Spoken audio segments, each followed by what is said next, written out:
Hey guys, welcome to the video. In this video, I will show you how to pay someone on Splitwise. First of all, we of course need our Splitwise app. You can download this on App Store or Google Play Store. If you have downloaded the app, we will just open it. And as it opens, it will scan. It's good. Now, the app is open. The thing with the Splitwise app is it cannot do direct payments. So what that means is it is a way to just count your expenses and make sure you have paid everyone equally and got your money equally. So we do not use this app as a form of payment. We will use this app as a form of expense tracking. For example, right now you see that I owe my friend $200.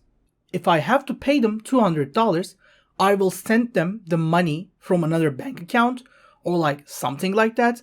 Then I will, after paying them, just click this here and I will say settle up, because since we paid them, we can settle up here and say that we paid them 200.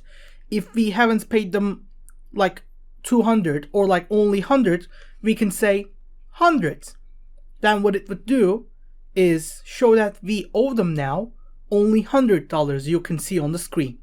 And when we pay them the rest of the money, we will do settle up again, do another $100 of payments, and then press it.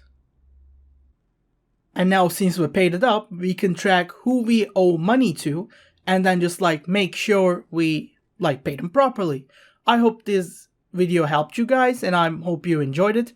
So see you in later videos. Take care and goodbye.